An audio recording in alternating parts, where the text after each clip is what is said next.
राजीव शिवदास जी का सवाल है और इन्होंने पूछा है एचडीएफसी लाइफ के बारे में। इसके 100 शेयर इन्होंने 597 में खरीदे हुए हैं फरवरी में। तो लंबी अवधि के हिसाब से या छोटी अवधि के हिसाब से, दोनों तरह से देख करके बताइए क्या ठीक रहेगा इनके लिए। मतलब ये अपने पीरियड को एडजस्ट करने के लिए तैयार हैं। आप जैसा कहेंगे उस हिसाब से ये शॉर्ट टर्म इन्वेस्टर या लॉन्ग टर्म इन्वेस्टर बन सकते हैं। तो सबसे पहला जवाब रजी शिवदास जी ये है कि मैं आपको कुछ भी नहीं कह सकता। मैं सिर्फ अपनी यहाँ पे गाइडेंस दे सकता हूँ, फैसला आप स्वयं करेंगे। Life insurance, general insurance business against all the belief, मेरा ऐसा मानना है कि अब तो अवेयरनेस आई है लोगों में इंश्योरेंस की। पहले तक तो इंश्योरेंस को बेचा ही जाता था इन्वेस्टमेंट के हिसाब से। ये मैं नहीं कह रहा, आप किसी भी इंश्योरेंस एजेंट से बात कर लीजिए, आपको इंश्योरेंस वो इन्वेस्टमेंट के हिसाब से बेच के जाइए, जो कि हर तरफ से गलत है। गलत है, मिस सेलिंग है। इंश्योरेंस आपकी नीड है, जो कि अब आप समझ रहे हैं। इसका लॉन्ग टर्म बहुत अच्छा है, ये सेक्टर का ही बहुत अच्छा है, पेनिट्रेशन बहुत कम है। लेकिन इस लेवल पे आके एचडीएफसी लाइफ हो गया है एक्सपेंसिव, इसलिए मैं हम हमारे ऑलरेडी हमारे कवरेज में है, हम इन्वेस्टेड हैं इसमें। निकल नहीं रहे हैं, अभी निकलने का डिसीजन मैंने नहीं लिया है, बिकॉज़ मैं मल्टीपल तरीके से काम करता हूँ। मैं एक बार सेक्टर एक्सपोज़र लेता हूँ तो लाइफ इंश्योरेंस के 2-3 स्टॉक में लेता हूँ और डी-रिस्किंग करता रहता हूँ। उस हिसाब से मैं काम करता हूँ। तो लॉन्ग टर्म इसका बहुत सुंदर है, लेकिन अभी का जो समय है वो सावधान रहने का है।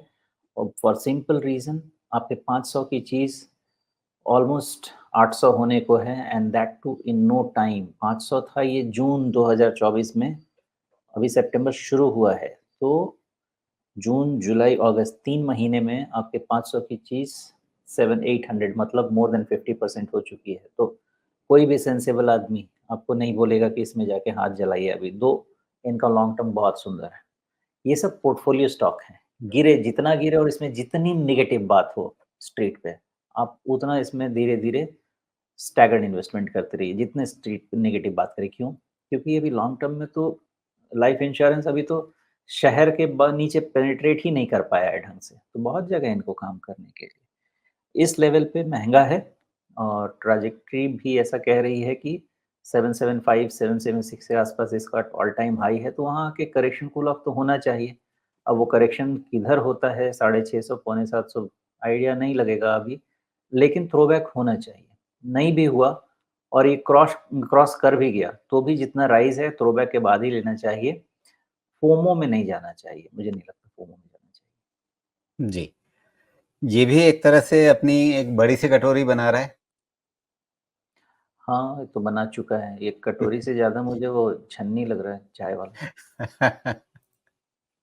जी, चलिए जो भी है, तो अभी उसमें मतलब बहुत ज़्यादा दूर नहीं बचा है। 775 के आसपास का पिछला टॉप था, तो उसके काफ़ी करीब पहुँच ही चुका है। तो वहाँ उस ऑल टाइम हाई के आसपास इसका बिहेवियर क्या होगा? नहीं, यहाँ बिहेवियर वोलेटाइल रहना चाहिए। वोलेटिलिटी का बिहेवियर होना चाहिए, और डिसीजन फिर होगा अक्टूबर में, जब रिजल्ट आएंगे इसके तो। जी, तो महँगा है और आगे अपने बड़े टारगेट के पास वोलेटाइल रह सकता है। इस बात को ध्यान रखिए, उसके हिसाब से अपना फैसला कीजिए। इनका जो इन्होंने पूछा था शॉर्ट टर्म या लॉन्ग टर्म, दोनों तरीके से ये चुन सकते हैं। तो उस हिसाब से अ, मतलब इसके बिज़नेस पर्सपेक्टिव को शोमेश आपने अच्छे से समझा दिया कि भई अगर लंबी अवधि के लिए रखे रहना है तो उसके हिसाब से ये पोर्टफोलियो शेयर है। लेकिन यहाँ पे इनको नया कुछ लेने की ज़रूरत नहीं है।